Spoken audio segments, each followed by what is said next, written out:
Hey guys, welcome back to the Hunter Base Podcast. What do Maverick Hunters do when they're not hunting Mavericks? They come back to the base, recharge, shoot the shit. I'm the host with the most, Zeromaster, and my co-host who's most verbose, Canadian Jutsu, is here again. Hola. Well. How are you? How you doing? I'm doing pretty good. How about you? I'm doing pretty good. So I hope nobody hears gross sniffling or anything. Yeah, so you just suffering from dem summer allergies. I see. I don't have allergies as far as my doctors are concerned. But I get like summer colds really easily. Oh, okay. So maybe I do have allergies, and they just don't want to diagnose me. But it's like, probably a mixture. It's like you're sensitive to things, probably like tree pollen and stuff. Because like we've had giant spurts of like torrential downpour rain, and then 3 or 4 days of really hot, intense, dry air. I will say that I had when it rained the other day, I had a bit of a migraine going on, but that happens when that's biometric pressure, and it's like you get migraines because of biometric pressures and stuff like that. Like my ankle, for example, it every once in a while, because I sprained it back, it was back grade 9 or something like that. Sprained it pretty bad, and every now and then I get pain surging through there when like the weather drastically changes very quickly. Oh, so you didn't sprain it when you worked at Faberland? Oh, no, you're thinking about my arm. Oh, you sprained your arm, right? Yeah, my wrist. I had a hairline fracture on my. It wasn't my wrist; it was on my forearm. Does that react? Not as much. Maybe I'm just more used to my upper body. Because I don't apply a lot of pressure like walking around does. But yeah, no, it doesn't react as much. Sometimes my wrist gets really like chalky, like I can feel it, like sort of like it feels like the joint is trying to be like okay, trying to move around in a socket that isn't smooth. Yeah, I mean, I just thinking about it, like you've worked more like service and retail jobs, whereas I've worked more like just like food cooking. I don't even know if you call it food cooking. Oh, it's service. It's a serve. That's like I always consider like anybody that works at a fast food restaurant is just as much a server as I was at Red Lobster. I've also and some IT stuff because I've been doing IT for so long. And you've done call centers and stuff like that. So yeah, I've done stuff like that. But yeah, so I've definitely worked more retail than you. yeah, you did that could be a podcast episode we could do in the future. Is just talking about like I got stories, experiences. I know you got stories. I know you got stories, man. But anyways, today's episode we're going to talk about. First off, I got my first Switch, as I mentioned a couple of podcasts ago. So I'm going to talk about my experience and I guess our experience with the console, because the console's been out like a year and a half now. Yeah, about maybe 2 years, because it came out in March 2017. And it's August now. Yeah. So, yeah, about a year and a half. And we're also going to be talking about the Smash Direct, but we don't think it's going to last a whole hour and a half just talking about the Smash Direct, so we're going to leave that for later. So, yeah, I guess like what we'll start off with is you've had the Switch longer than me. Yes. Why don't you recount some of your stuff? So I picked it up when Super Mario Odyssey came out, because as you know, I'm a big Super Mario 64 fan and Sunshine and stuff like that. So that was around the end of October, I believe. And I got it with Mario Odyssey. So and it's a nice, cool little red Switch. It came with a carrying case and stuff like that. Nice. And for a big portion of my first iteration, we were still going up to our cottage. We usually like to have like Thanksgiving and stuff like that up at the cottage. So it was my first like full-fledged console that I brought the dock with me, but man, I played it in just like Switch handheld mode for like a big portion of me using the console. On top of that, I picked up Fire Emblem Warriors and I need to get that. And Sonic Forces.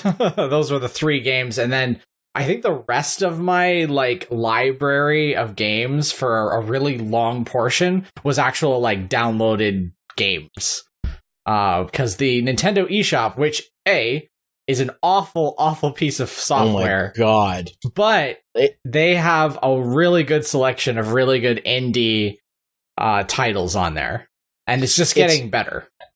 It's pretty bad when the Wii U's eShop looks better than the fucking Switches. Mm-hmm. It's terrible. Like the Switches is awful. Yeah. There's not even good categories. No. Like the thing is like good thing I wrote a list down. Like I made a Google Doc of games I wanted for the Switch before I got it. Because if I hadn't, I'd never find the games I'm looking for. That's the thing is if this is just a general rule that I've given myself and just a tip for anybody that has it. If there's anything that looks mildly interesting to you, that say, maybe I'll pick it up if it's on sale or something like that, add it to your wish list. Because your wish list, by just going to your like user data and then selecting wish list, you can see all the things that you favorited and you don't lose track or forget the name of something obscure that seemed interesting at the time. Like, there's a game called Shoe that I was really interested in, but I was like, I don't have the funds for this right now, so I'm just going to put it on the back burner. And I put it in my wish list, and now it went on sale, and I got it for like $5 and stuff like that. So I was just like... Does it give you notifications for games on your wish list? And see, I don't think so, but I'm not too sure if you can't set it to. I just periodically check it because I think it's important. Also, there's a lot of games, and this is something that I've realized, that only have one save data. Mm-hmm.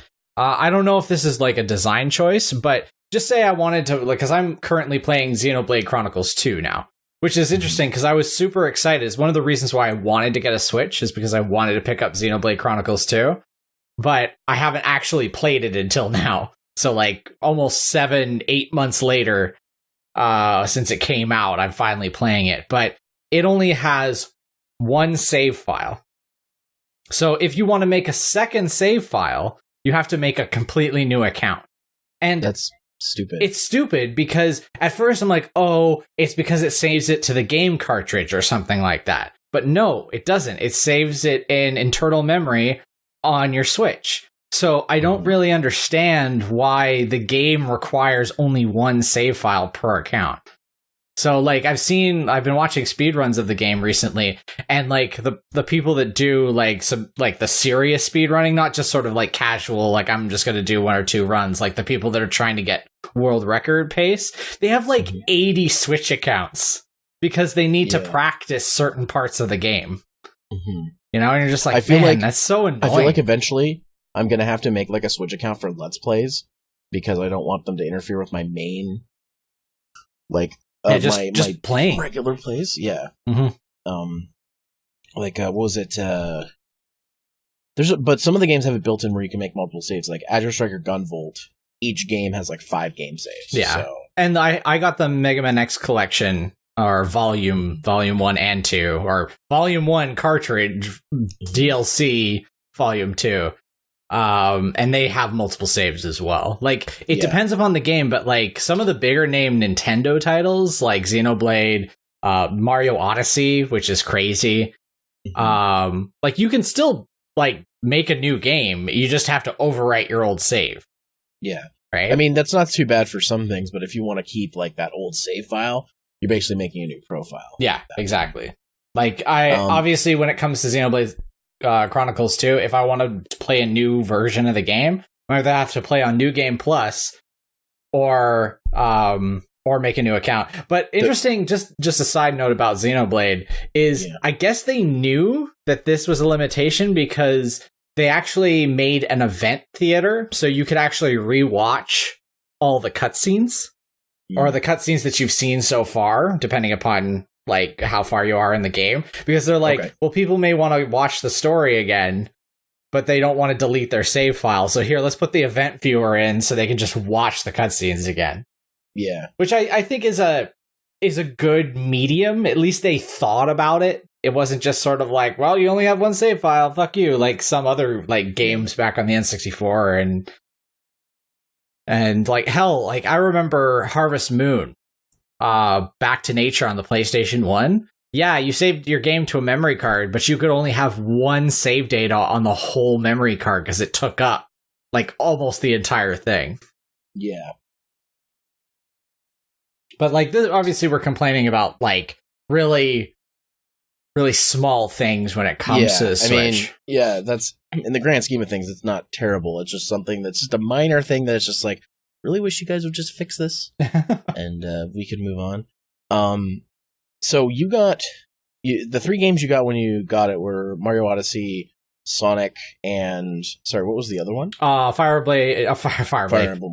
Emblem. Sorry, I'm still thinking Xenoblade, but Fire Emblem Warriors. I need to pick that one up because I played it when I was at EGLX. Nintendo had a booth, and I played it, and it's probably one of the best Warriors games I've ever played. Yes, just like some of the mechanics, like being able to have controllable AI, something that is kind of in the Warrior series, but isn't really. Like, you have some control, but it's not like nearly as much as you do in Fire Emblem Warriors. And just like the breadth of like characters you can choose too. Oh man, game. Yeah. I mean, they span over the majority of them being from Awakening onwards. So if you like some characters, you know, like other than the Marths and the Ikes, like people that have been in other Nintendo media, I'm glad that Lynn, my favorite Fire Emblem character from the original Fire Emblem GBA,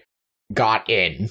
I was so worried that they were just going to shaft her again, you know, like they shaft Waluigi all the time. But no, she's playable and she's really fucking good. Poor Waluigi. Rest in peace. One of these days. Yeah. It's funny because they've like people in Nintendo have tried to make Waluigi games and they just turn it down. They don't want to let Waluigi have his time in the sun. I mean, I guess the tennis games are like the closest thing to like his shtick. I think I saw like an interview where the response was somebody tried to pitch a Waluigi game. The response is, well, why would we make a game all about the side villain? Because like Wario is a main villain. Yeah, because Wario gets his own games because he's the main brother villain antagonist. Meanwhile, in the Zelda universe, Tingle has 3 games. Yeah, I know.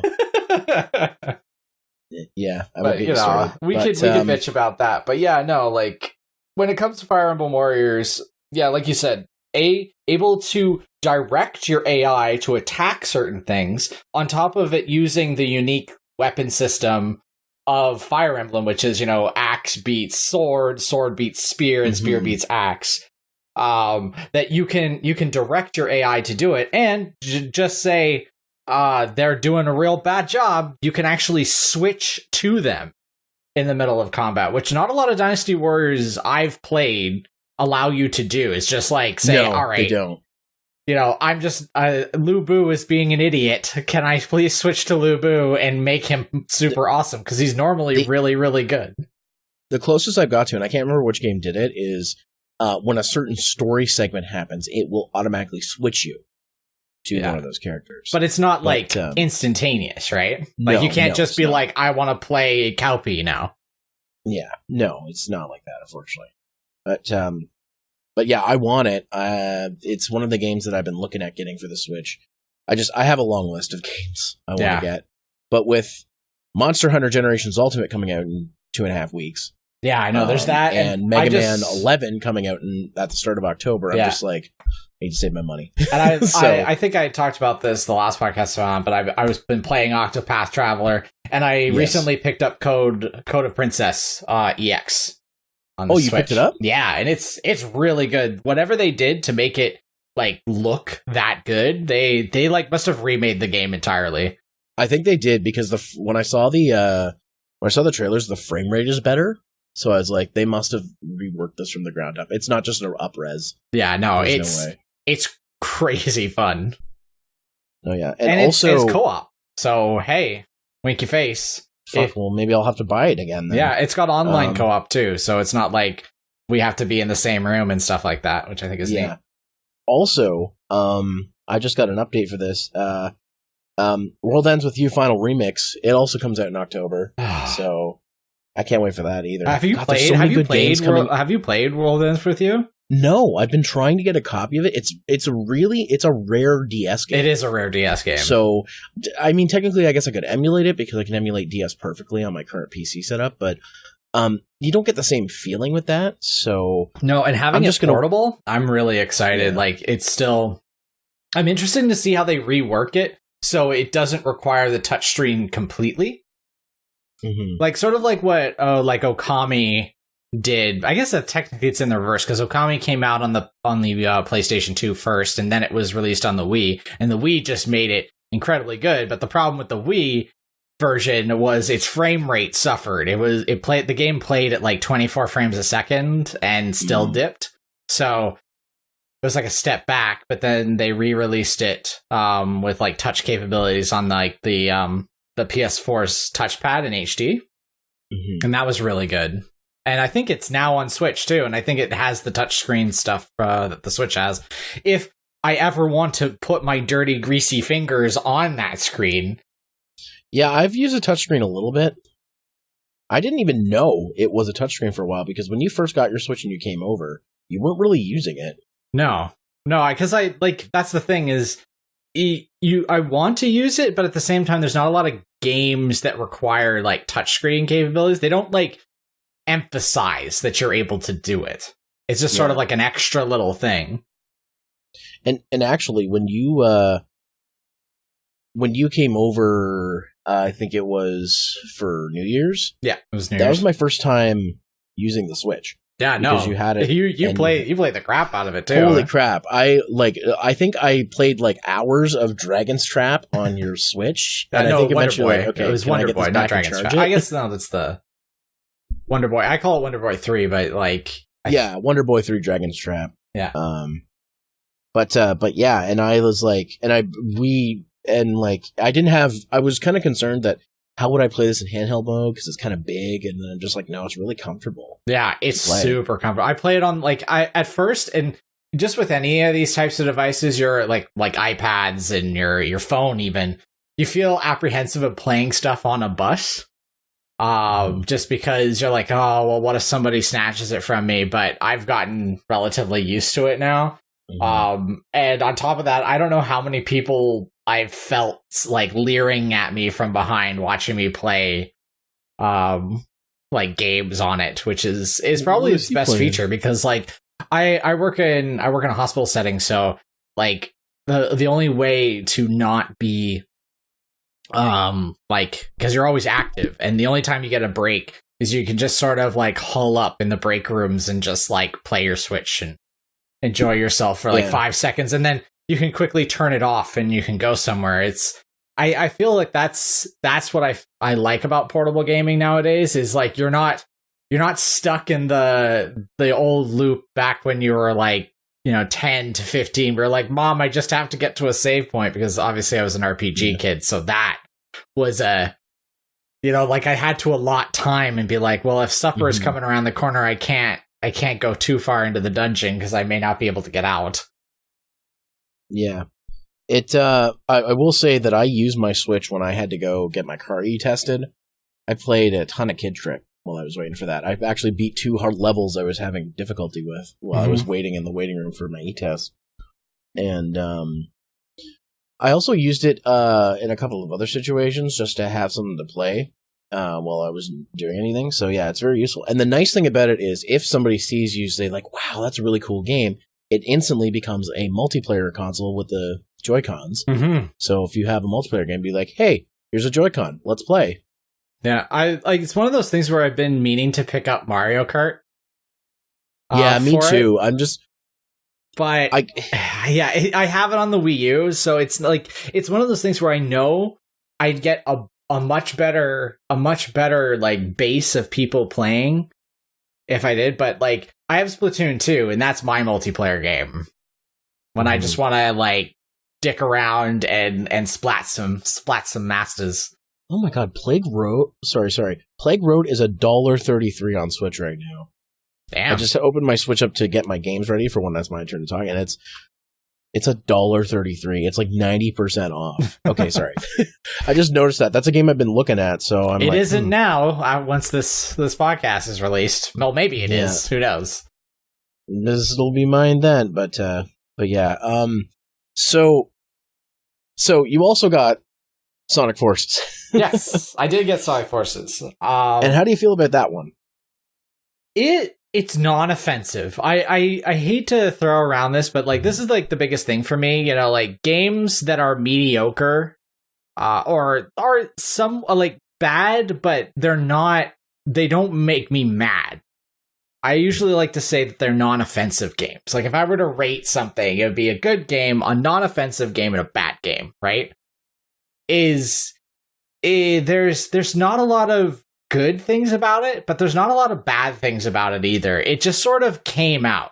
It was one of those things that was announced, and then people somewhat forgot about it, and the only traction it got was because you could create your own Sonic character. But the problem with the create your own Sonic character is he still fits in an archetype. He's like a weapons user. So even if you create a Sonic, you can't be like super speed Sonic.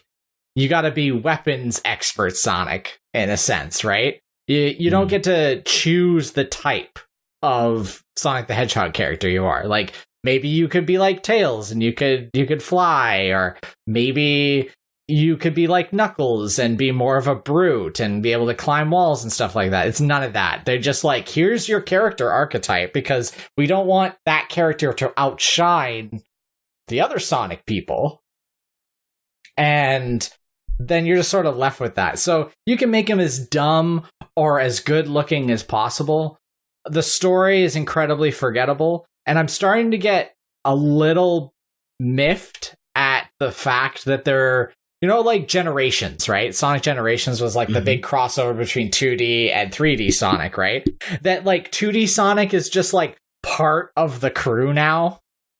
And it's super weird. It's super weird that like the story. I mean, the story's never been good. But I'll be honest, the story's never been good in Sonic. It's not what I'm looking for.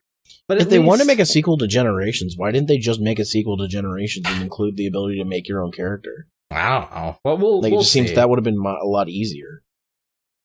Oh well, that's fine. We can just get like Freedom Fighters will be out at the end of the month, and then you can get your proper Sonic fix. Yeah, on the Switch there. So and then of course, you know, Odyssey. I'm sure much has been said about Mario Odyssey, but basically, do you have anything more to say about that game specifically? Yeah. So do you like moons? Because I like moons, and they're you got a moon. I follow them on Twitter. Yeah, and there's a moon. Every step you take, every move you make, it is there waiting for you. Yep. Yeah. That song, by the way, that I'm referencing, you should, if you actually listen to the lyrics, it sounds very stalkery, and it changes the meaning of the song. I'll be watching you. Yeah. Every move you make, every step you take, it's fucking creepy. But regardless of that, I think this is the most agile Mario has been in any 3D platformer. The amount of things that you have, and I feel like I'm beating a drum that's already been beat, but really, he moves so incredibly well. I do have one complaint. I really feel the having to ground pound into a dive. So the way that you dive in the game, instead of just pressing, you know, the jump button again at the height of your jump, like in Super Mario 64 or Sunshine, you have to do a quick ground pound and then press it. So it's trigger and then jump again. So then he does this like flip and hop. And it just feels unnecessary for an extra button press, because if you screw up, then you're pounding the ground and you look like an idiot. Right? As Mario tumbles to his death or other things. But man, the game's super, super fun. I know that you're not particularly into 3D Marios and collectathons, but at least for probably the first time ever, the story is relatively coherent. Yeah. Right? I mean, I've played a little bit of Mario Odyssey. I'll say just up front, it's not for me. But I definitely see the appeal of it. Like if I had to put my stamp on it, it's the best 3D Mario game since 64, in my opinion. And that's not to say that, Sunshine is a great game, and that's not to say that Galaxy games aren't great, because I played a little bit of those too. They're all great games, but like there's just Odyssey, it's just like it's so well polished, and it's so well put together, and that even the whole, like, I didn't know how I was gonna feel about the whole New Donk City thing with like real people interacting with Mario. Yeah, but it's so weirdly well put together that you don't even notice it. Yeah, and a good way to reincorporate Pauline into the story, which I thought exactly, because what was the last game she was in? Donkey Kong 2, or Donkey Kong Jr., I should say. Oh no, she had her own games on the DS, right? Where it was like Mario versus Donkey Kong 1 and 2. She was in those. Yes, right. Yeah, Mario versus Donkey Kong. But she's not been in a lot of stuff. No. Is what I'm saying. But yeah, no, I said, there really isn't any extra to talk about. It's just one of those things where when you quote unquote beat the game, you're only about 1/3 of the way through it. Right? Like and I like that because you can just, play the game. It takes you about, 5-6 hours to beat, just running around, just doing stuff. But then if you want that extra little bit, or you want to go faster or anything like that, you have those abilities to do it. Like, I think the main game is down to like 50 minutes in the speedrunning community now, which is like crazy. That people have optimized these perfect routes, and watching as Mario does crazy acrobatics that as you watch, you're like, I could never make Mario do that. And that it just shows you the quality of which the game is.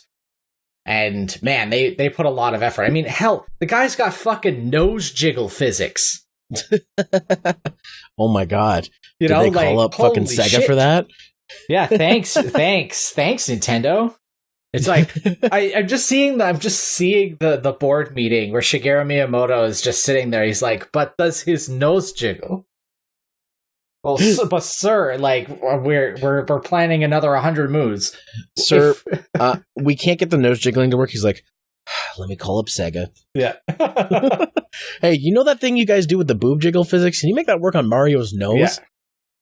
Yeah. I'm not crazy. You don't Rouge the Bat. We need that, but on his nose. I was talking a bit more about their fucking. Oh no, wait, they don't make Right, never mind. I got that wrong. Are you talking about DOA, like Team Ninja? Team Ninja, that's what I meant. Call up Team Ninja. I mean, side note, I'm super excited for DOA 6. It looks like it's going to be really, really good. They're making an actual another DOA fighting game? Yes, they are. And good. And this is poised to be the most like technical version of the game. And they actually are moving away from the sex appeal like quite a lot. The characters are quite clothed nowadays, which clap, clap, clap. Yay. My favorite fighting game series is finally going to be taken seriously. Meanwhile, DOA 5 has like fucking 80 fucking costume packs that are fucking hundreds of dollars each. But speaking of fighters, though I don't have it, the beta just came out for Dragon Ball FighterZ. Yes, Z. I downloaded it. Yeah. So I'm probably going to be playing a bit of that because I don't have that game yet. I might pick it up for Switch. Yeah. I heard that there are frame drops in the Switch version, or at least in the beta right now, and it's not like, online frame drops. It's like actually in the game that it doesn't run at a crisp 60 like it does on Xbox One and PS4 and PC. Well, if it's like noticeably terrible, then I'll be like, no, I'll just get this on PS4. But yeah.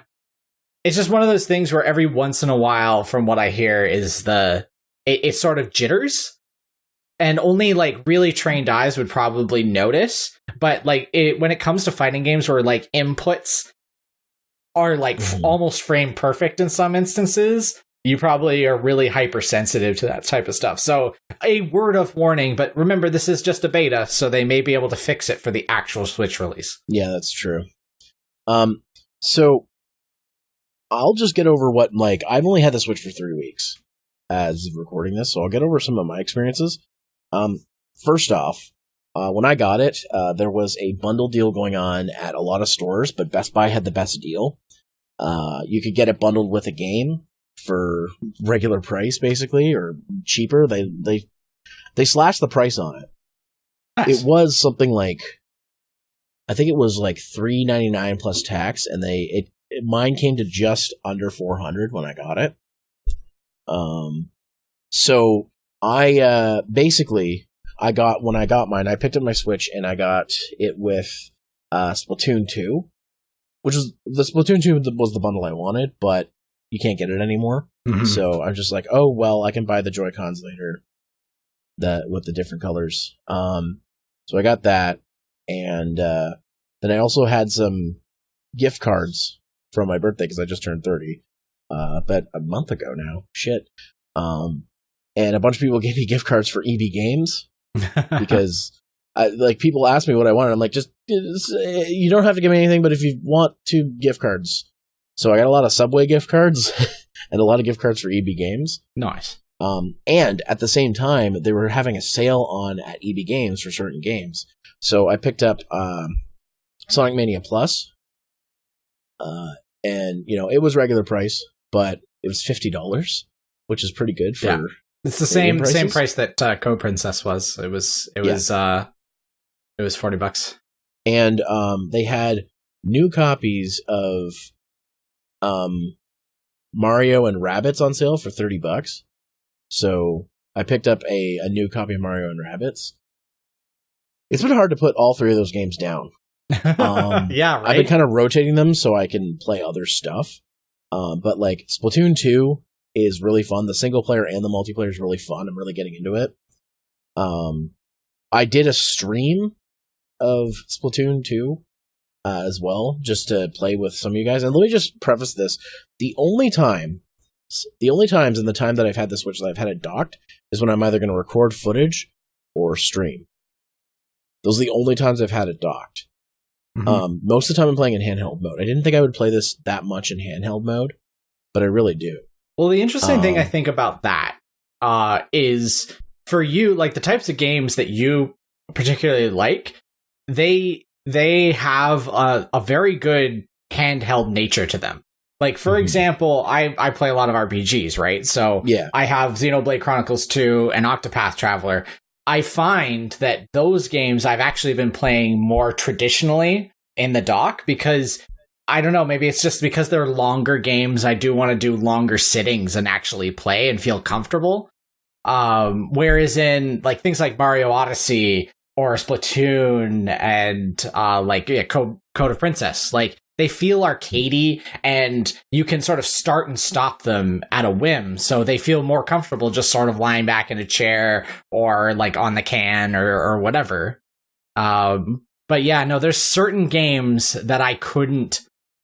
I don't think I could actually play handheld, even though they work perfectly fine in handheld.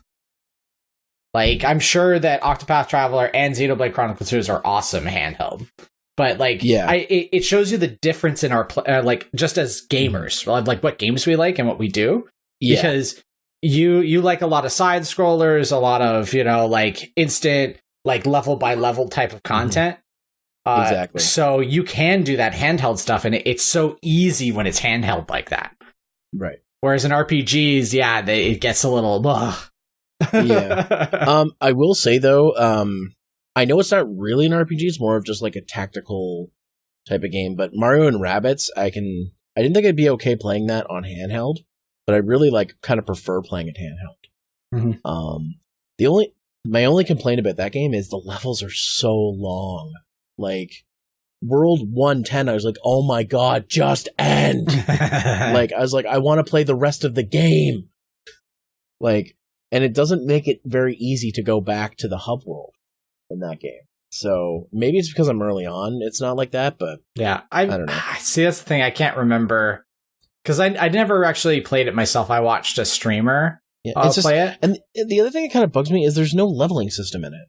Like, the only things you can upgrade are your abilities. Yeah, well, it's like XCOM. Like they took a page out of how XCOM plays, and like your characters, they as they do stuff, they get more like ability points and stuff like that then you can spend, but they don't traditionally level up like an RPG, because like this is a tactical top down game. It's not technically an RPG. I will say though, I have been having a lot of fun with that game and Splatoon 2.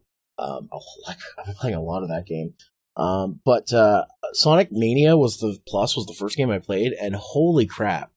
Like, I know that it was a good game because I saw other people play it, but it is really, really good. And they fixed my favorite Sonic level. My favorite Sonic level is Chemical Plant and Sonic the Hedgehog 2. But it's such a broken level. It's so easy to die because that game wasn't really made for platforming like the first Sonic game was. It was more made for speed. So they made some improvements to it. I'm not saying they made it easier, but it's a lot less chance of cheap deaths in that stage particularly. And they just little things in Sonic Mania Plus they improved.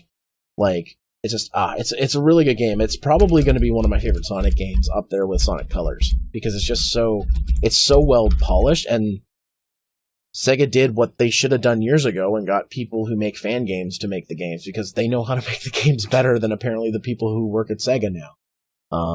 So that game is fantastic. It's the only other Sonic game I played that Christian Whitehead was involved in, and the other people, was the iOS port of Sonic 1, and that game is flawless as well. So when I got Mania, I was like, okay, I've seen what these guys have been able to do with ports. Let's see what they do with an original game, and I have to agree with everybody else out there. It's fantastic. And I'm kind of upset because they only included Mighty and I forget the other guy's name. The squirrel. I kind of wish they would have added SBO or Vector. Yeah, Vector. I was about to say, I'm like, Vector, come on. I want Vector. And it's funny, the new mode is the new mode they added. Is it Mania? I can't remember if it's Mania mode or what. I unfortunately do not have it. I have Mania, but I don't have Mania Plus. Yeah, the new mode, I can't remember what it is. It's what Knuckles Chaotic should have been.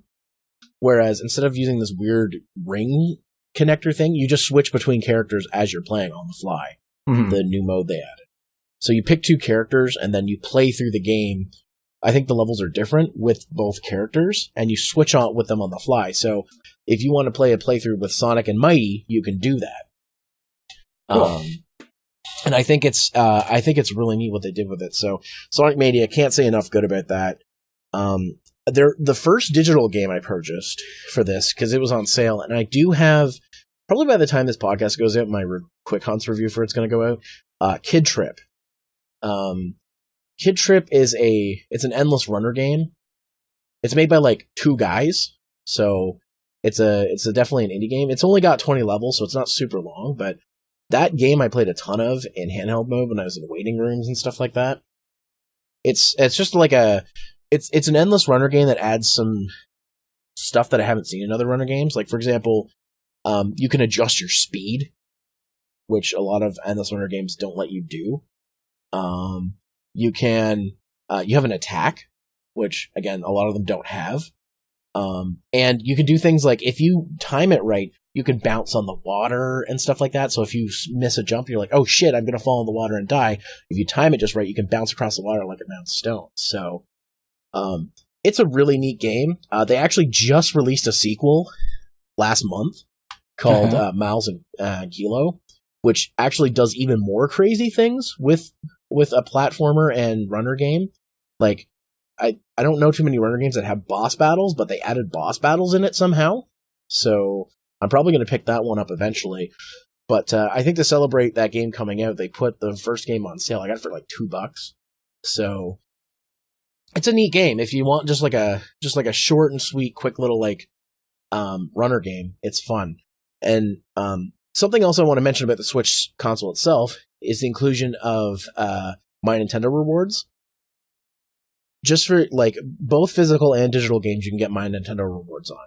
Yeah. I was kind of surprised because it said older titles might not qualify, but like I bought physical games that are like a year old and they still qualified, and I got coins for them. And so as we were on the podcast, I went and I bought Plague Road, but I used coins to buy it.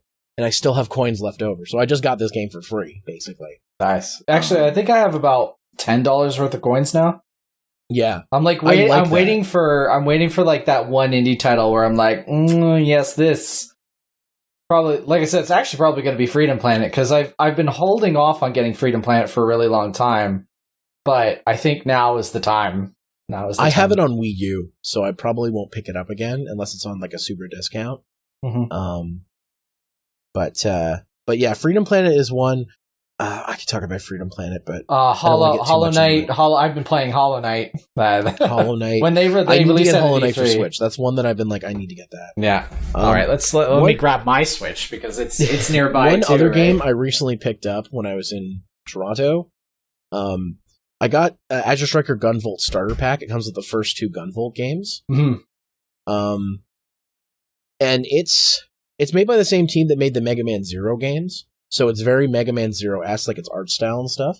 It's a really fun game, but it has got long levels like the Zero series. So to anybody out there thinking of picking it up, like the double pack, it's getting harder to find now. I picked it up used for like $60 because it's hard to find. But if you find it, really good game. If you like the Mega Man Zero series, it's a lot like that. And it's a solid platformer from the same people who made, Mega Man 9 and 10, the Mega Man Zero series, like a slew of games. Indie Creates makes fantastic games. Them and Way Forward are 2 of my favorite newer developers that make a lot of great games. Mm-hmm. That reminds me, I gotta get the Shantae games on this now too, because didn't they release them? Yeah, they released all of them now. And like, if I'd actually say if you haven't picked up Half Genie Hero, get it on the Switch, because I backed it on Kickstarter, so I have you have all the DLC and stuff. Does the Kickstarter allow you to get the Switch version? I don't think so. I backed it on Wii U, so I have it on Wii U. If there's a way to transfer it, that'd be great. But if not, I'll just buy it again. Probably when like they release, because I think a physical version of it's out for Switch now. I think. I know they released. There's a physical version, and it has all the DLC. Including the costume pack and everything like that, like the newest one. Oh, okay. Well, then I'll just go buy it physically then for the Switch, just to have it again. But yeah, also been downloading a ton of demos on this thing, but I haven't played a lot of them. So I've just been needing, there's just too much to play. Yeah. On the Switch. That's my biggest problem. So some of the bigger titles that I've downloaded, for my RPG fix, I downloaded I Am Setsuna. I finally actually played it, because I downloaded it for Switch. It was like one of those games where I'm like, I'm going to get that for Switch when it comes out. Because it was one of those things where it was being released on all the other platforms. So I'm like, no, I want to have an RPG on a Switch when I finally get it. So I saved it for when I got a Switch. And I've been having tons of fun with that. You saw me play this when you were over here. What kind of game is I Am Setsuna? Because I keep seeing it and I don't understand. Oh, it's like Chrono Trigger. Okay. It plays very similar to Chrono Trigger, like yeah. Now I remember. Okay, yeah. I'm gonna have to get that one. Yeah. Some of the other like when you were over in June, you saw me playing Celeste. So I was playing Celeste there, and also I've beaten Battle Chef Brigade, which is really good. That's another one I gotta get. Mm-hmm. Battle Chef Brigade. It's such a great mixture of like an action 2D hack and slash and a puzzle game to make amazing food to win chef battles. It's funny because like I just saw SCR's review of it. Our friend SCXCR did a review of Battle Chef Brigade. He did the PC version specifically, but I'm assuming it's the same on Switch. Oh yeah, there's no differences. Like it's weird. It's like a action platformer / Puyo Pop or Puyo style game. Yeah. Like I love Puyo Puyo and I love action platformer, so this just sounds like the game for me. Mm-hmm. So I'm gonna probably get that. Actually, Overcooked 2 just came out. Yes, it did. So I'm probably gonna pick that up because a friend of mine, Josh, I've had on my channel before, has been saying, because he had a Switch, he's like, "Hey, I have a Switch and I have Overcooked. We should play Overcooked for your channel." I'm like, that sounds like a great idea, because I looked the game up like a little while ago. I'm like, this game looks insane. And then, when they dropped the trailer for the second one in the Nintendo Switch E3 conference, I was like, holy there's some shit that how like how do you make food in like I don't know. It's out now, so I'm probably going to pick it up. Yeah. So also, it looks insane. Also, just because it's a personal favorite of mine, but Stardew Valley, I picked it up on the Switch. I think I have it on every single console except for Xbox. Yeah, I gave you the physical edition for PS4. I know you already had it, but like it came with the extra it came with the art book or something? Yeah, it came with like a map and an art book and like what was really cool is it came with a player's guide, but this player's guide was made by like a fan. Yeah. And the guy that made Stardew Valley loved it so much that he's like, when I make physical copies of the game, I want this person's cheat sheet, like guidebook, packaged with all of them. So he got it packaged with all of them. And so, and I assume because the game's probably the same on the Switch, you could probably use the guidebook for the Switch as well. Oh yes, of course. And it's personally designed for the Switch too. And I don't know, having a portable Harvest Moon game, it harks me back. It harks me back to playing A New Beginning on DS, on 3DS. I know it's probably been a lot's been said about it, but like I would love to see you do a video, even just like a quick short review, like a 5-minute review on Stardew Valley, because you've got so many versions of it now. Yeah. So you could, if there are differences, you could talk about them, and I haven't seen very many differences, but the biggest thing is the Switch version is behind on a lot of the updates. So what that refers to is like, I think we're in version 1.3 now, which has like multiplayer and stuff on the PC. But I think PlayStation 4 and Xbox just got that release, and Switch still is on 1.2. So like that's the biggest thing, and it's mostly due to the fact that the Switch has only been out for a year and a half, right? And it's not handled by the guy that makes like the Switch version is not handled by him. Oh, right? Really? Yeah. Well, all the console versions of the game aren't exclusively handled by him. Obviously, he's overseeing them. But the ports are given to somebody else, and my brain is mush right now on who's the one porting it. But he mostly concentrates on programming the PC one, and then gets a subsequent other team to help him port it to console. Which, let's be fair, like this guy is a programmer, and he mostly does PC games, right? And his next title looks like it's going to be really, really fun, where it's like a Harvest Moon type game, but it's set in a Hogwarts type setting. Oh. So it's going to have a good emphasis on combat and relationships and like comboing magic and like growing and creating your own magic. Cool. That sounds really fun, actually. Yeah, and I'm pretty stoked about it. Nice. So like they haven't given a proper release date, but hell, that guy could take as long as he possibly wants, because what he did with Stardew Valley it's crazy. It's like, this is the type of Harvest Moon game that Heroes of Tranquility or whatever that new one is called that looks like a fucking mobile game on my Switch. No. Yeah, I was going to ask you about that because I saw that one come up in my feed for Switch games, and I didn't know if you knew about it or had played it or anything. I haven't played it. I've been meaning to just buy it just so I can be mad at it, because the way it looks, just looking at it, I'm not saying that the game doesn't have probably interesting systems and it may harken back to some of the old stuff, but just looking at it, it looks as if they were making a mobile game and then they realized, shit. Let's release it as a full title instead, because people probably won't buy this. I could see you doing like a short review of it and be like, my final verdict: just buy Stardew Valley. Yeah, just buy Stardew Valley. Just you want a good Harvest Moon game, or just go back to your 3DS. There are really good Harvest Moons on the 3DS. So I don't really have much more to talk about. I'm still experiencing the Switch for what it is. But I am enjoying it so far, which is great because there's like so many games coming out for it or are out for it that I can't wait for, especially some of the stuff they showed off this year during E3. Yeah, I know that most of the direct at E3 this year was Smash, but they did show off some games. I'm like, oh, I gotta get that. Every single time you think, oh yeah, that like there's a lull in releases for the Switch. No, I'll just go back and get all the games I'm missing. Yeah, you're going to get, if there is a lull time, because it seems that, like, every single month, they're like, hey, guess what? Monster Hunter, hey, guess what? Mario Party, hey, guess what? Super Smash Brothers. Oh, yeah, oh my god. Like, I still haven't picked up Kirby, and I've really been meaning to get that one's, I'm quite surprised, because you really like the Kirby games. It's just like, and there's a Yoshi game coming out next year, like another role-based Yoshi game. Oh my god! But the thing is, I was gonna pick it up, but when I got my Switch, I'm like, this will be the only game I'll be able to pick up if I get this now. Yeah. So I'm just like, I saw Sonic Mania was on sale, and then Mario and Rabbids is on sale. I'm like, well, I've wanted Mario and Rabbids for a while. That's a good price, but it was brand new for $30. You can't say no to that. So I was just like, okay, yeah, I'll come back and get Kirby another time.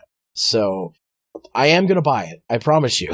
Like, I'm going to buy it. And what I want to do is, my dream would be to get you and Blondie down here at the same time and have Corey, and we play 4 players for my channel. All right. Well, that would be... just give me like 2 or 3 months heads up, and I can make my way down there. Like, it's just figuring out like where you guys are going to sleep and stuff. Stuff, but we'll figure that out. But yeah, that's something I would love to do, because it would be interesting, because Corey likes to go for secrets. I like being the levels. Me and Blondie are good at video games. You and Blondie are good at video games, so you'll be like telling us to stop fucking around the entire time. But yeah. Do you have anything else you want to add before we move on to the next part of our... No, the only thing is just because I've been playing it, I've been streaming it too. Xenoblade Chronicles 2 it's a contender for my favorite game of 2017. Nice. Because I mean, it looks great. So presentation is top notch.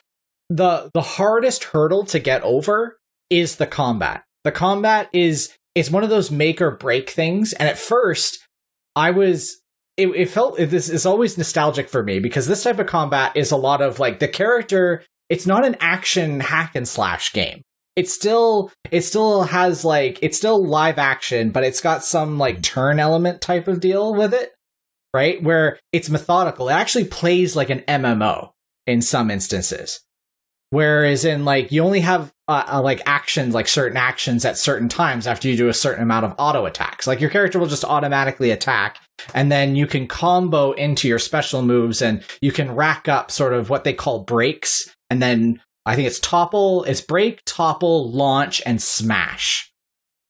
Mm-hmm. So in like the perfect combo setting is you break someone, then you can topple them so they go to the ground, then you launch them in the air, and then you smash them down.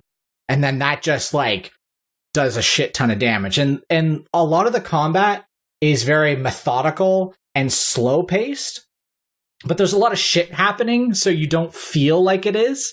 However, I think the only complaint that I have is because the game is so, like the gameplay is so like methodical and it has like a steady pace to it. So when you're like combating monsters and stuff like that, trying to get to the next area, it feels like it drags for a while, because then you get story cutscenes, which are really well animated, beautiful. Like whoever did the animations and the shot choreography for it, just watch like Rex versus someone, like just watch the cutscene of him versus someone. The amount of like anime proper action shot and set pieces they do in this game is fucking incredible. The presentation is top notch. I have a quick question. I have Xenoblade Chronicles and Xenoblade Chronicles X.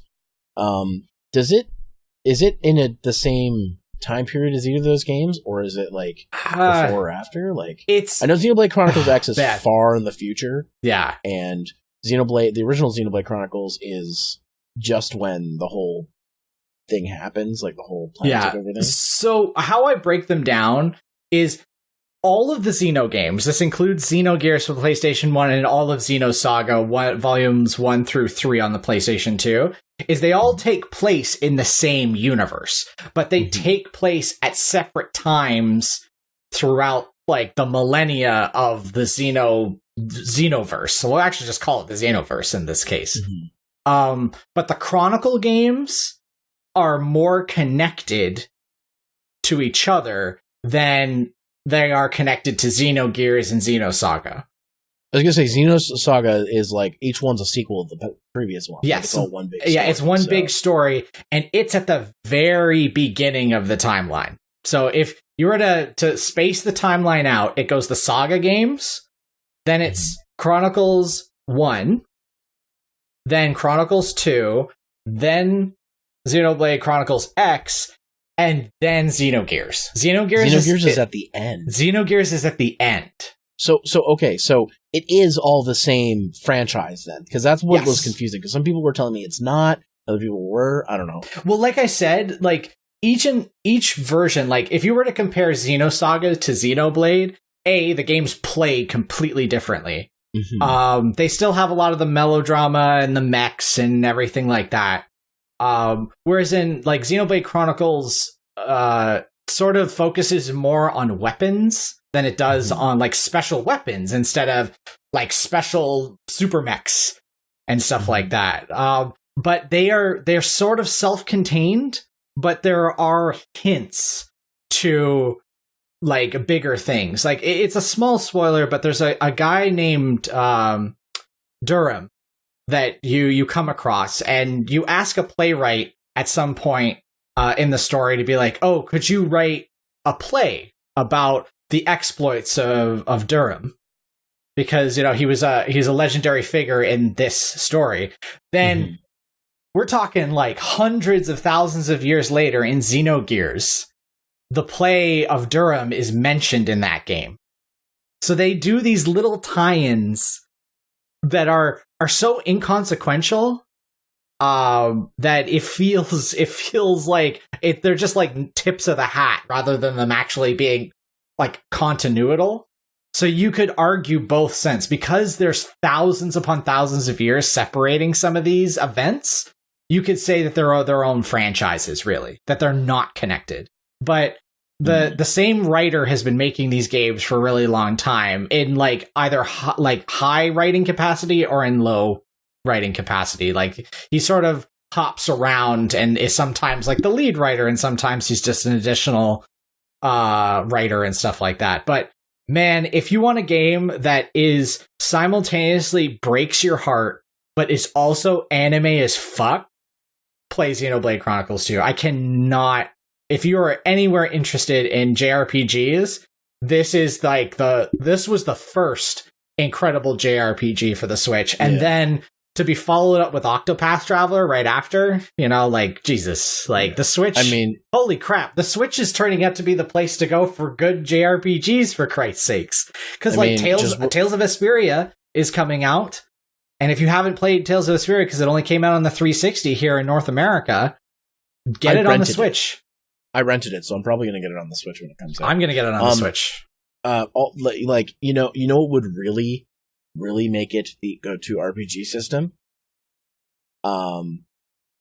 They finally do like a proper Chrono Trigger sequel, and they make it for the Switch. Oh man, I could see that, like with something like Octopath Traveler.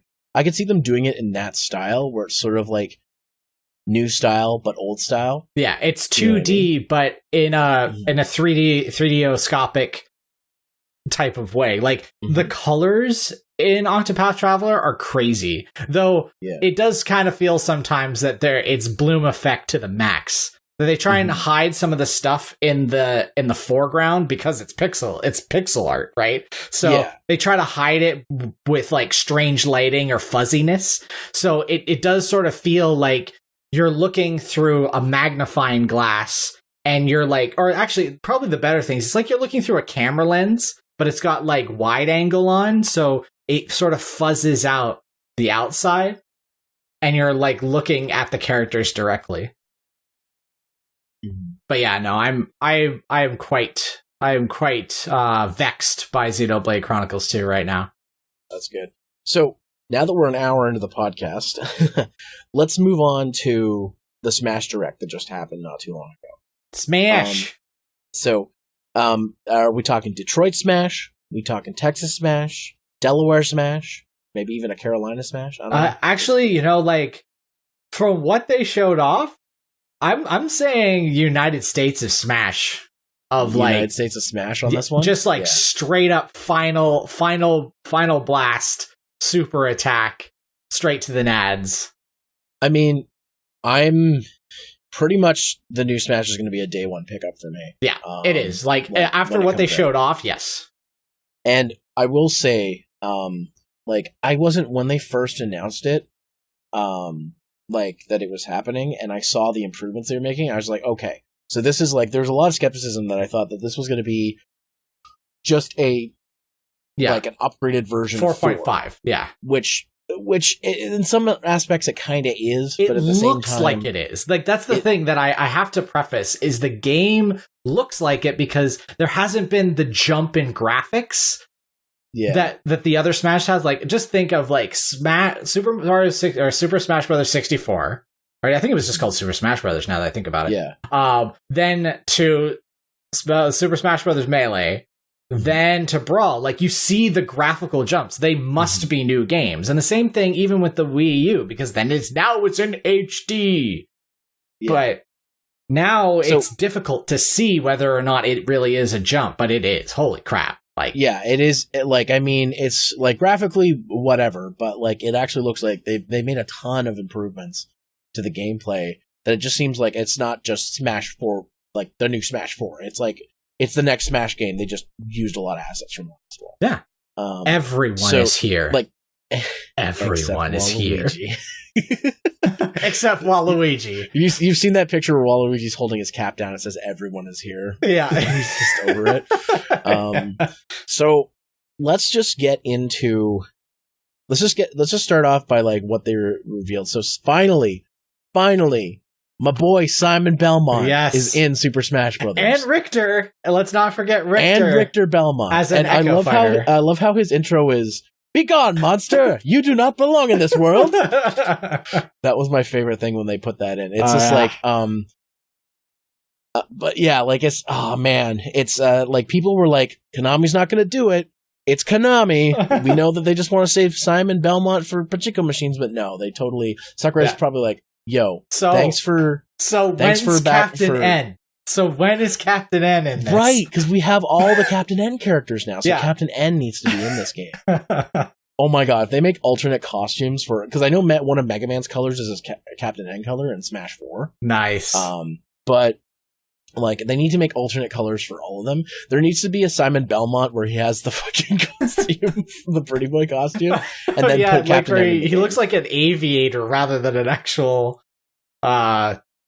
costume like vampire killer. So Sakurai, Nintendo, balls in your court, Captain N. Captain N for Smash. For Smash. That's our next request. Like I mean it's cool that Simon, but the other person that was added to the roster is probably my personal yes. All of the yes.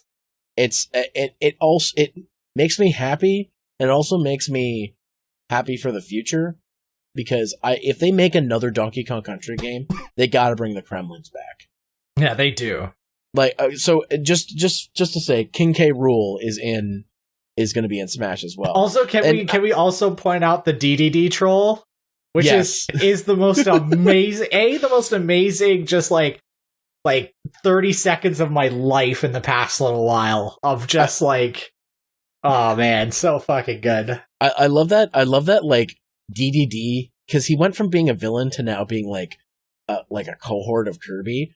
But like K. Rool's the real deal. Like they really like made him kind of terrifying in this Nintendo style. Mm-hmm. Like. I feel like they're straight up murdering people. What's going on over at Nintendo? So Mario is dead. You know, like there's an image I shared on Twitter of an artist depiction of like a bunch of characters from the Smash trailers in the hospital waiting room. And it's oh my god, it's so perfect. They straight up killed Luigi. Luigi's fucking dead. Yeah. Oh Remember, god. Oh my god. You either die a hero, dude, or live long enough Game to become Theory what was you right. fear Luigi most. is dead. Luigi is dead. Yeah, it's okay. It was by this by9b on Twitter. The Smash Bros. Infirmary. Sakurai's been getting vicious with those trailers. And it's just like Mega Man going into the doctor's office and Mario with a broken neck, Luigi a ghost, and King Dedede's just all wrapped up in fucking crap. And Waddle Dee's like, "You okay? Okay, buddy?" He's like, "I can't move my arms. I can't move anything." I may have to put that in the video when just pop it in just so people can see what you're referring to. But oh man, like and I love that K. Rool has all his abilities from the other games. He has the pirate gun thing. He gets his little scientist like propeller. What did he have in Donkey Kong 64? Because I never completed that one. Oh, well, he had punching gloves. His entire shtick in the final fight was that it was him versus the Kongs in a boxing style arena. Right, and he has his punching gloves because at the end they show him and Donkey Kong with gloves, punching each other. Yeah, which I think is really cool. So they incorporated all the stuff for King K. Rool, and this makes me happy because one of the criticisms we had with the Donkey Kong Country, the new Donkey Kong Country games, is like, I just want them to bring Kremlings back. And my thought was maybe they don't own the rights to it, but obviously they own something because they wouldn't be able to put K. Rool in this. So, and Claptrap is like it's an assist trophy. Yeah. So when I saw which is actually probably the most vicious a Claptrap has ever been. Let's be honest. Yeah. But yeah, King K. Rool's gonna be in it, and that's exciting. That's a sale for me. They also mentioned what they call Echo Fighters, aka clone characters. Yeah, which I think, I'm totally fine with it, especially if they label them. And if they change some of the animations, like looking at Dark Samus, right? Mm-hmm. She plays just like Samus does, but there's enough difference in their animations and their playstyle that you're actually like, yeah, I'm totally. She has the creepy mouth thing. Yeah, I've seen the images. It's like, hi, so when did you join Smash? Yeah, it's like fucking alien thing. Fuck. And then they added Chrom, who's going to be an Echo Fighter for Roy. Yeah, because I'm so glad that a Fire Emblem character finally got into Smash, because they are so underappreciated in Smash. It's just crazy. But meanwhile, my favorite girl is still a fucking assist trophy. Heaven forbid we get more females in Smash Brothers, right? So Chrom, from what it looks like, he looks like he's a mixture of Marth and Ike, which may actually make him really fun to play as. He has some of the harder hitting attacks that Ike has, but he's got a lot faster movement like Marth. So I'm actually interested to see how Chrom plays, because he may actually play really, really uniquely. Should we just go into the assist trophies real quick, since they're also kind of characters? Yeah, for sure. So fucking Zero's in it. Yeah, as a fucking assist trophy. I'm okay with that because he's playable in like Tatsunoko vs. Capcom, Marvel vs. Capcom 3, Marvel vs. Capcom Ultimate, so you can play as Zero in other fighting games. Mm-hmm. Johnny reprises his role as Zero, which I expected. And I think it's really neat that they put Zero in there as just an assist trophy. But it's kind of weird because like Mega Man's like, yeah, Zero, and Zero's like, who are you? I was made to destroy you. Apparently, the theory that Zero kills everybody is not canon, but I still believe it's canon because there's no evidence between what happens in between the original and X series. Plus, an original design document was found for the original Mega Man X that states that Zero killed everybody. So, all right, any of the people out there who are like, it's not canon, it's can not just like suck you're it. Like, because there is non-evidence to support my claim, then that means that it is true. Well, it's not 100% labeled that it's canon, but originally there was design documents found for the original Mega Man X that had basically how it was a document that explained how they got from the original series to the X series when they were in the early makings of the game, and it basically labels Zero as the destroyer of worlds. And my original theory that Proto Man exploded himself with a nuclear reactor in his body to stop him was what happened. Mm-hmm. That's why when you see the flashback of him in Wily's in the X4, in Wily's his lab with all those wires hanging out of him, that's because Wily had to rebuild parts of him because Proto Man exploded. but it's not 100% confirmed. We found one design document, but I'm just saying, like, we're starting to get where the story connects them to. Yeah, it's the situation where it seems like it was the most intentional things, but people are backpedaling. It's the same thing that's happening with like D.Va and Overwatch. Like, everybody knows that D.Va was a pro StarCraft player. She was a pro StarCraft 2 player, but apparently she never was, according to the writer. Even though there is substantial amount of evidence that points in the direction that that's what she did. Yeah, guys, it's not hurting anything for you to say it. Just admit it. Yeah. Like, it doesn't hurt her character. If anything, it makes her character better. In fact, it makes me want to play as her more. She's my favorite character in the game. So yeah. But regardless, also, like, my boy Knuckles is an assist trophy as well. Man, some which I'm part also of me okay really with. wished he was a playable character. I mean, I do, but I'm okay with him being an assist trophy because, one, if they did make him a playable character, he'd be an Echo Fighter, and he has abilities that Sonic doesn't have. So, well, that type of thing would be really interesting. An Echo Fighter that has a lot of the movements and most of the abilities of Sonic, but you also give him some of Little Mac's moves. Like, I would want him to have like a stronger punch and the glide ability. Yeah. And they could easily do that. They could easily make that an Echo thing. I'm sure they could. I mean, the fact of the matter is that there's no guarantee that a character could stay as assist trophy forever. I'm sure, like, they have it programmed that they could find a way to make the character playable if they wanted to. So maybe it's going to be assist trophy for this game, but that's not saying for the next game they're not going to be. Well, that's the thing, is some people were pointing out that in the background, in Sakurai's, like, while Sakurai is talking, that there are two chairs. There's a yellow chair and a purple chair. And some people are, like, still holding out hope that Waluigi is like, the purple's there because there's the Wario yellow and they have to notice the backlash from that, like the amount of people who are like, why is Waluigi not a playable character? They probably think it's funny. Yeah, they don't could just ever ask me for anything ever again, Sakurai. And then we get Crystal from Star Fox Adventure. She's the female character you get to play as in that game, I believe. Yes. Well, yeah, you play at you play as her in the beginning, and then you play as Fox for the rest. Mm-hmm. And then, oh man, you know what really sucks? Shovel Knight's an assist trophy. Yeah, but I understand why he can't be a full-fledged character. Just because, like, I'm like really thinking about it, his moveset is relatively bland. I know, but come on. Like, he should at least have been an Echo character of the Villager.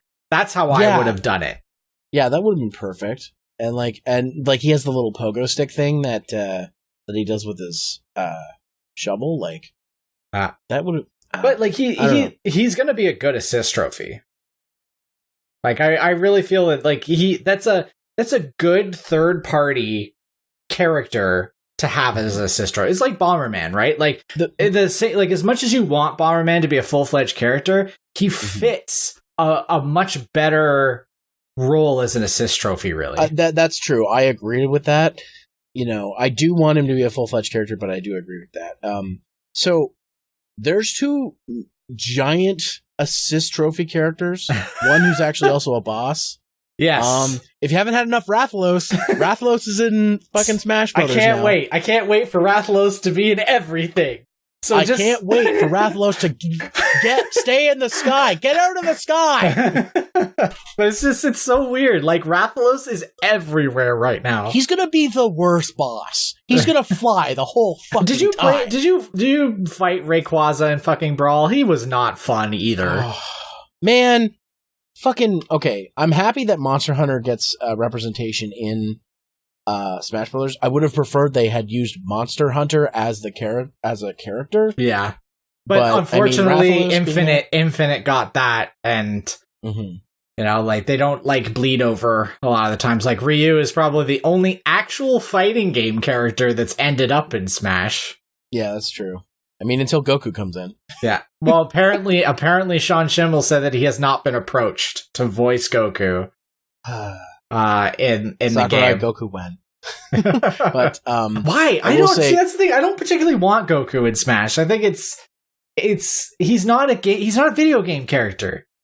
I know. Games, you made this argument before, but I mean, it's not going to stop people from asking for it. I know. I still kind of want Rayman. Rayman would be cool. And Travis. And Travis. Yeah. Travis touchdown. Why the fuck is Travis not in the game yet? Anyways. So one of the other assist trophies that I wasn't expecting, I was like, what? They're putting that in the game? The fucking moon from Majora's Mask. The Majora's Mask moon. I'm like, I'm already scared. Now you're trying to make me more scared by putting this thing, and it comes from the background to the foreground. You're like, oh my god, please stop. It's wonderful. It's so wonderful. God, that's gonna haunt my dreams forever. They knew that they created something special with that moon. And then the 3DS remake of Majora's Mask just solidified. Yeah, no, they made it creepier somehow.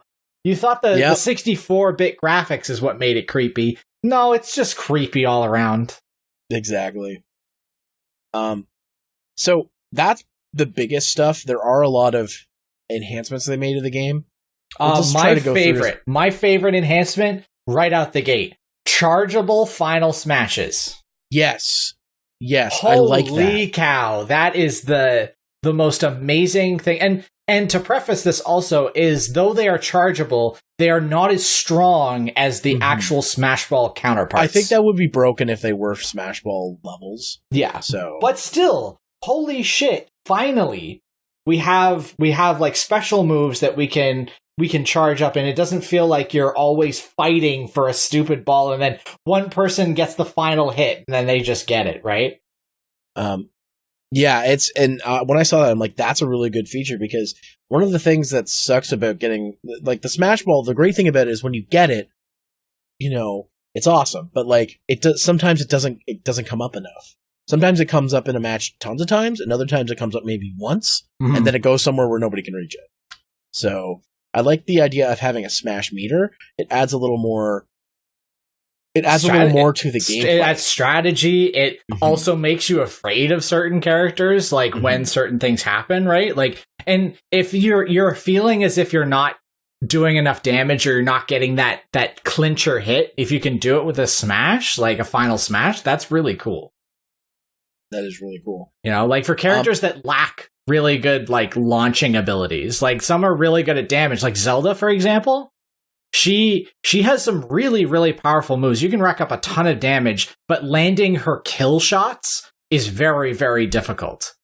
So having her arrow of light as a little extra quick setup type of mechanic will be really, really fun. And it will make her more viable than ever before.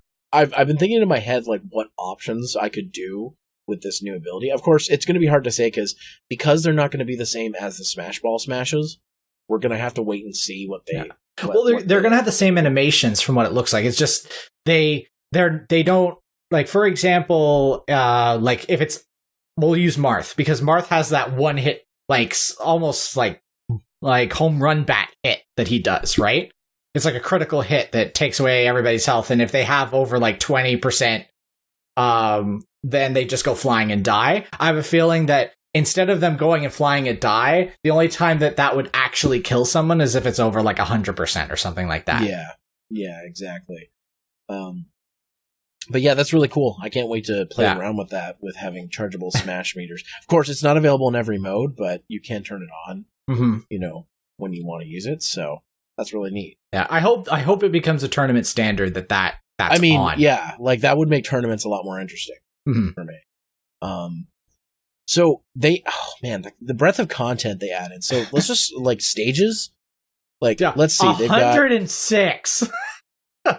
Sorry. There's 300 total stages. That's if you include. It's 106 stages, but then you times it by 2 because it also has battlefield versions of each stage and final destination stages. Right. So every stage, the fact that every stage has a final destination and battlefield is nice. I like that the original classic stages are going for the original retro look that they had. Yeah, the retro look. I like that, Hyrule Castle looks like the Hyrule Castle from the N64 version.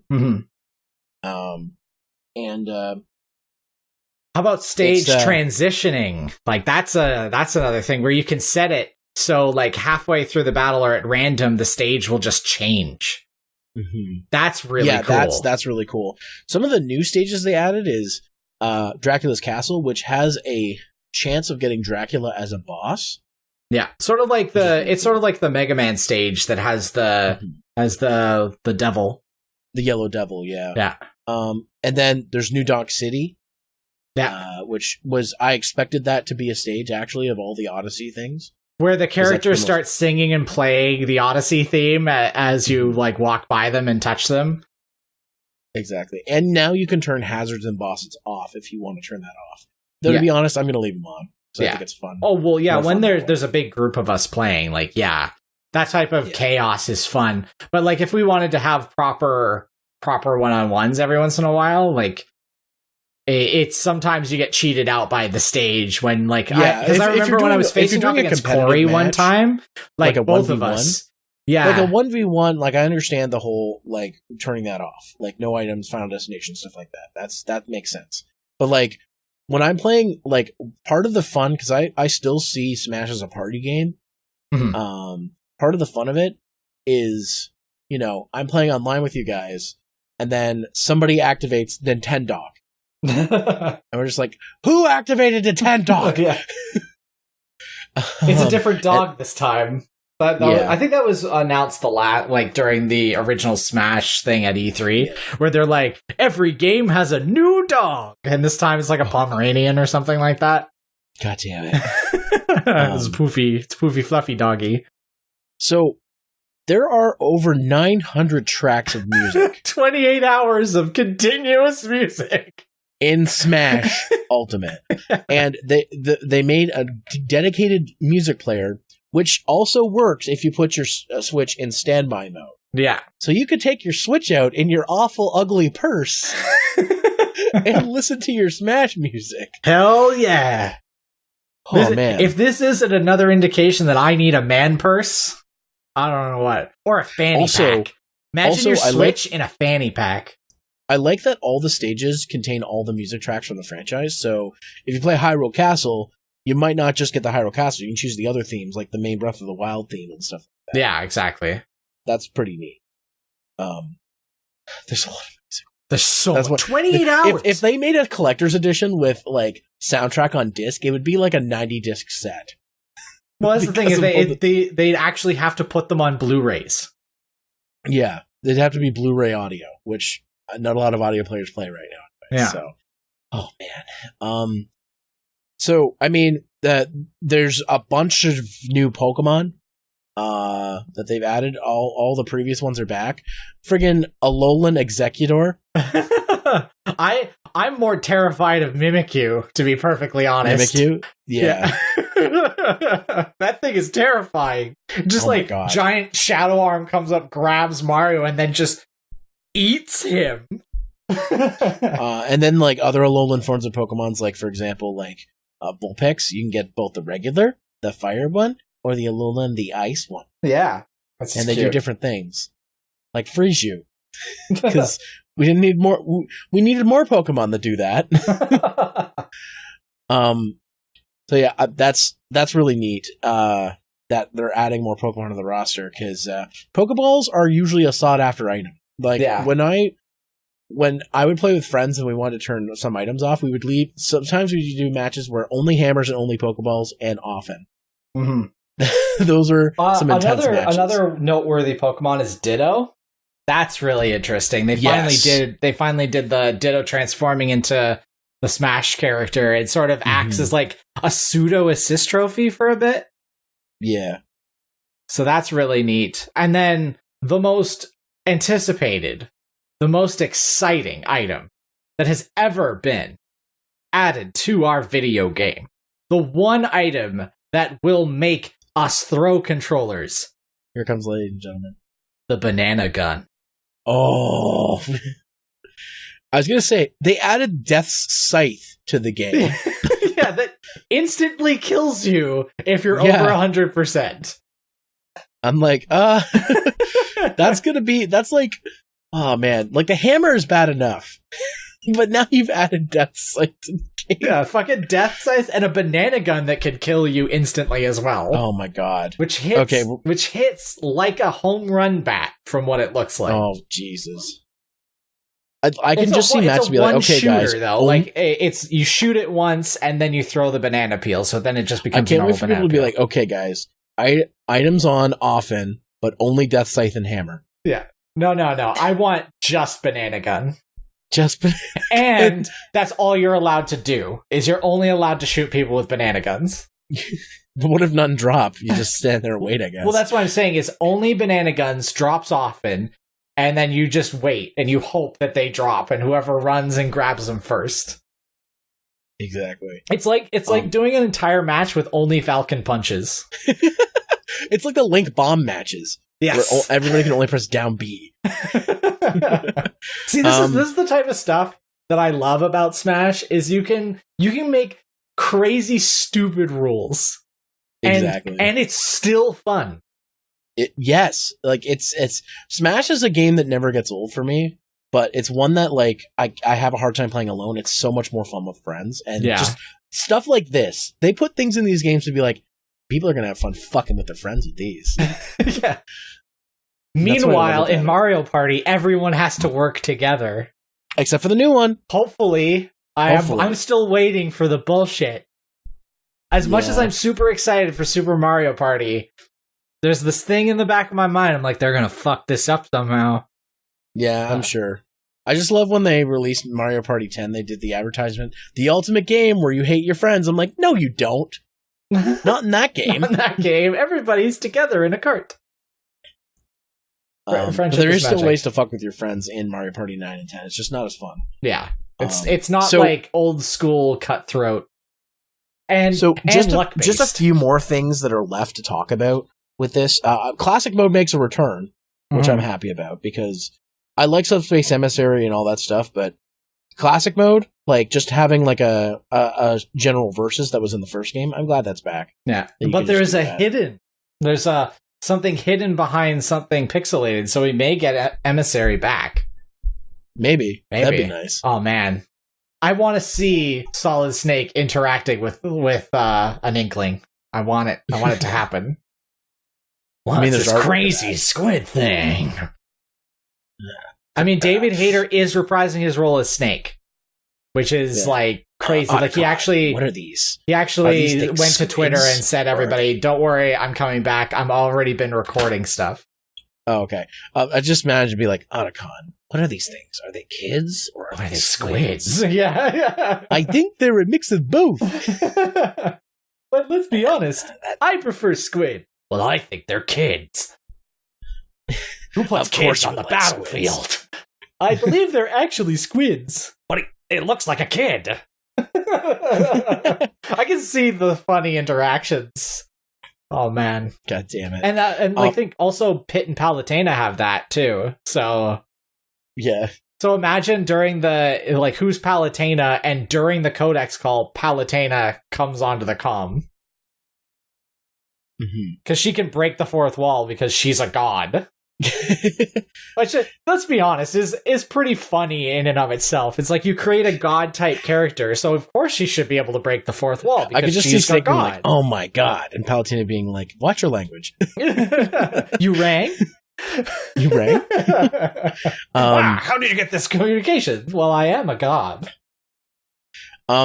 Two things that I want to talk about that I like that they added. First off, Smashdown mode, which was what they did at the tournament during E3. Yeah. Whereas you pick a line of 5 characters, or you pick a character, and once that match is over, you can't pick that character again. You got to move on to the next one. I think that would make for some interesting videos, to do Smash with, because sometimes the Smash videos that I've done on my channel have gotten kind of samey. So I'd like the ability to change it up like that with something like Smashdown. And then the training, they finally took a page from Street Fighter and all these other fighting games that have measurement systems in their training rooms. There's for the people who like competitive Smash, I know I've been critical about competitive Smash, but this is this game is doing it right. They're adding things in like the whole dodging thing. Like you can only dodge. The more you dodge, the slower you get. And this training room thing. Zero. Melee is still better. It's not. A bug is not a feature. I'm just going to get that out here. Fight me. You'll be wrong. In Smash. In Smash 4 where you can't wave dash. Actually in Brawl where you'll trip. Yeah, in fact, you know what? If you're a real competitive Smash player, you play Brawl, all items, all the time, no Final Destination, Final Destination's banned, and tons of tripping. If you can't beat the game that way, you're not good at it. Just saying. Mm-hmm. I'm putting that out there. No Fox either. Fox is so boring. No Fox. Fox is cheating. But regardless, like a proper training stage is like, oh my god, like it's needed it. And to take it seriously like that, because they realize that people really do consider Smash, a fun esport. And watching the Smash 4 stuff at EVO this year was entertaining. The Melee I was not invested in, but the Smash 4 stuff, man, like the creativity of those players is crazy. Because in Melee, I guess because it's been around for so long, there's one way of playing it because it's never gotten a balance patch, right? Whereas in Smash 4 has had multiple balance patches. So you see what a game that is being patched and changed and altered by new types of characters. Now, obviously, there are still characters that are better than others. Like Bayonetta is still like so much more broken than the rest of the cast, mostly due to the fact that her slowdown time ability, right? That she can trap people in like frame hits and stuff like that. But still, I don't know. You can tell that they're actually moving towards a competitive nature, but they're still keeping to their base of not making a fighting game, but making a fun party game that also has deep mechanics that people that do want to take that extra step can do.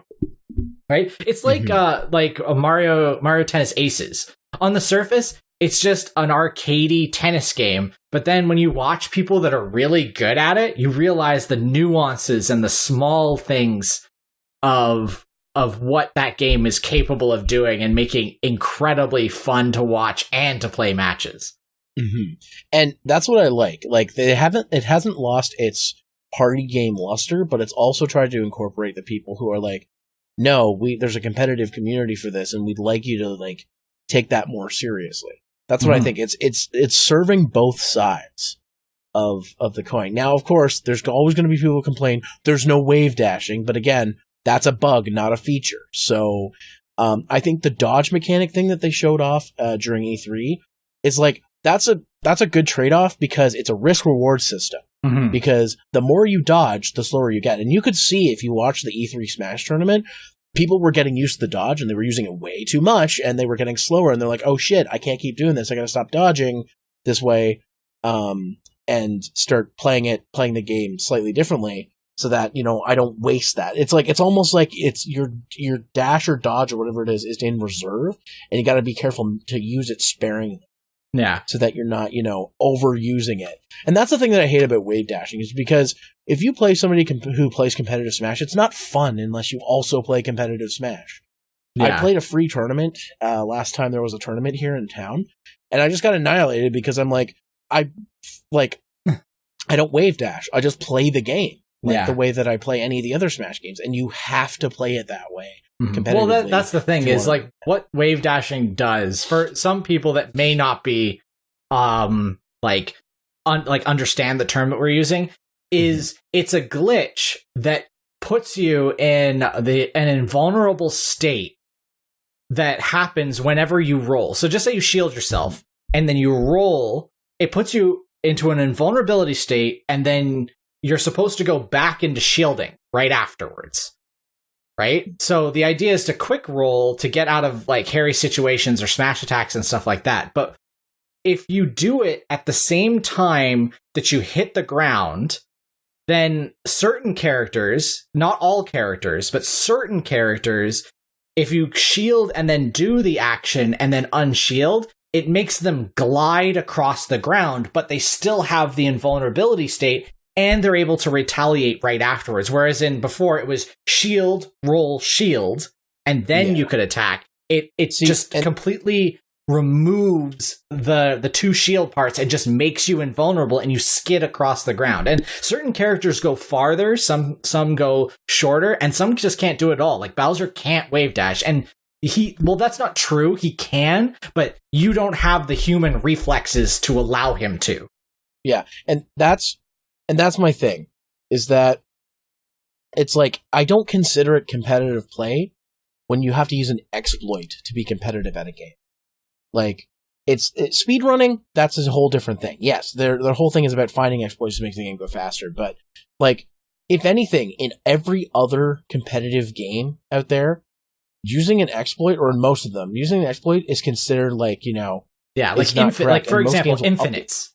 A lot of people, like, infinites are like that feeling, oh, yeah, you could, if you do it, the button points correctly, you can get someone trapped in an infinite and then it just kills them. But then it becomes, like you said, it becomes a game of who gets the infinite first. Yeah. I mean, okay, so I know I've probably pissed off a lot of Smash Melee fans with this podcast. But I mean, that's my opinion. That's just how I feel about it. If you want to prove to me that you are a really good competitive player, this new game is really going to be built for you guys, as well, on top of those of us who don't play competitively. And I think that's a better use of this game being a competitive game than just sticking to Melee because it has a bug that everybody knows how to use. Yeah. Like, I mean, that just makes more sense to me. Melee credit for lasting this long. Like, really. No, yeah, and you know what? That is a thing that's credible. Like, it will last, you know, it's going to last for a long time because of the way people play the game. But I still don't feel it's on the same level as, say, something like Smash 4 was competitive. Because I think that Smash 4 got it right, and Ultimate is doing it even more right. Yeah, I think I'll also have to preface this as well, just for our own opinions, and it's not really like an excuse, but we watch competitive fightings. Like, I've only gone to a couple of tournaments, I've only been in a couple of things, and like, I watch this stuff, and it's boring to watch because you're seeing like Fox versus Fox, or, you know, just Fox versus Fox almost every single time, right? And yes, it's mesmerizing to watch someone's controller do it, because the way that they move their hands on the controller is interesting, but it translates to boring shit. Like, when the biggest upset in Melee history is Jigglypuff won. You're just like, really? Because Jigglypuff is one of the easiest and most floatiest characters to actually wave dash with. Right? And that's the thing, is it always comes down to that type of stuff. Like, there is never saying that there isn't strategy, because there's always strategy in fighting games.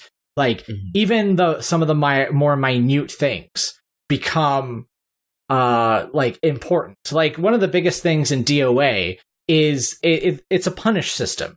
And it's the same thing in almost every fighting game. The idea that certain moves have plus frames and certain moves have negative frames. You always want to use things that have negative frames because you're able to react and block right after. So they're considered safe. But if they're plus frames, then there's a window for your opponent to reverse and attack you. Right? So that's the thing, is you want to have that balance between the two. And if you're using a glitch to get those types of things, it's not that enjoyable. And I just want to preface too, I play competitive Street Fighter V on and off. And, you know, I'm not super good at it, but I understand, you know, how competitive play works in that case. A friend of mine is a competitive, like, Mario Kart player. Like, they all have little things in them. But, like, the thing that separates Smash, like a Melee, from all of them, is their main gimmick is glitching. And that's why I don't consider it as on the same level as that. And you know what? It has proven itself in the community. It is a competitive thing that people go to EVO to watch. But at the same time, if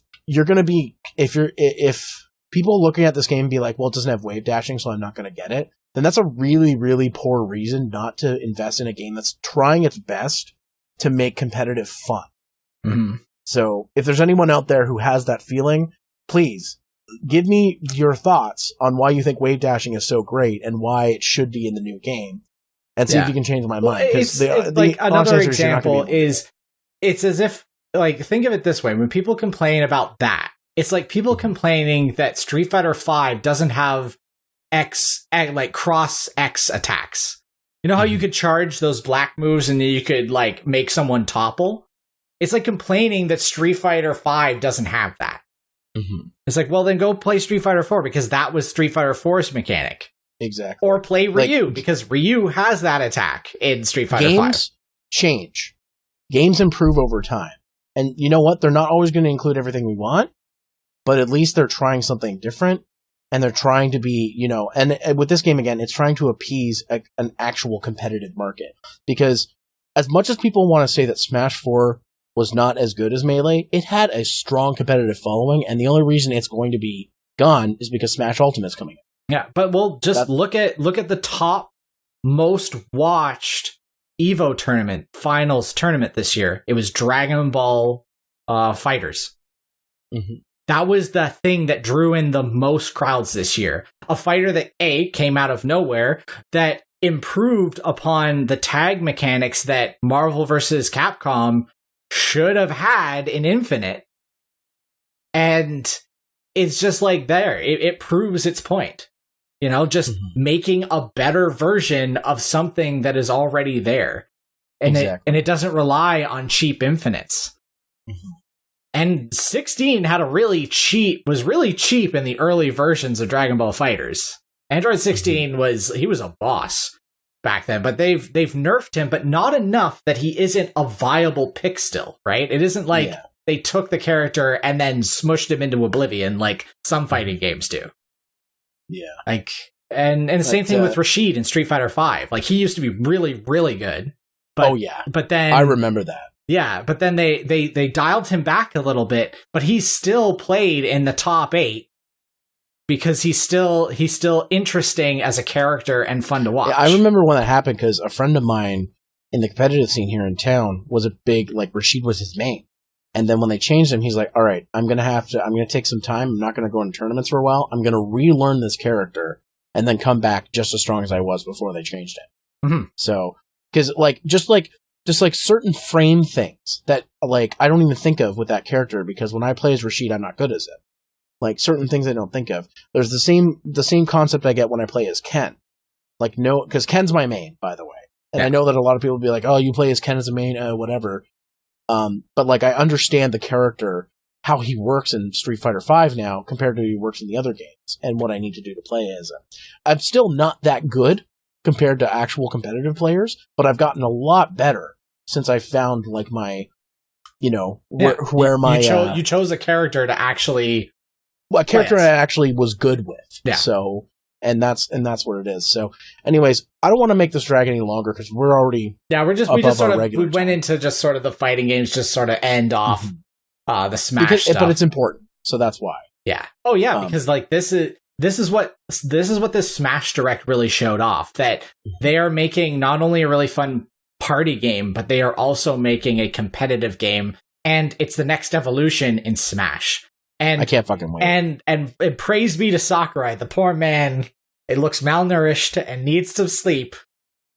Him and Naoki Yoshida from Final Fantasy XIV, they both need to go on vacations. Okay, Sakurai, if you ever come to Canada for, like, a convention or something, we're taking you out. We're taking you out, man. we're taking you out or something, and we're just gonna be like, Sakurai, get whatever you want. It's on us. It's on us. Go to Sushi, whatever. It's on us. Just go ham. I don't care if it's gonna be a $500 bill. Just do it. You deserve it. You deserve it. Yeah, the amount of work that this man has put in. Don't ask him for anything else ever. Don't ask him for everything else ever again. New Kirby game? New Kirby game? God damn it. I don't even think he runs Kirby anymore. No, I don't think he has since 64. Yeah. Anyways, guys, there was some stuff we forgot, like different modes and stuff, but... well, we touched on the big ones that are, like, in our memory. So, So guys, I did put out a call kind of last minute for questions. We didn't get any questions, but if you would like to leave comments or questions or suggestions, you can use hashtag HunterBakesPodcast on Twitter, Facebook. Fucking use it and put in the YouTube comments, because YouTube the hashtags work now. And just let us know what you like. Give us questions, whatever suggestions. If there's guests you want us to have on, let us know there. You can follow us on our social medias. You know my YouTube channels: Zeromaster LP, Zeromaster Reviews. Twitter is @Zeromaster. Facebook is Zeromaster fan page. I stream on Twitch twice a week. On my Twitch is Zeromaster LP on Tuesdays and Thursdays at 11 p.m. Eastern Time. And you, Mr. Canadian Jutsu, where can they find you? They can find me. My abridged channel is I Canadian Jutsu L, and my Let's Play channel is L Canadian Jutsu I. On Twitter, I'm just Canadian Jutsu. On Twitch, I am also Canadian Jutsu. I still have yet to make a Facebook fan page, which I really should do at some point.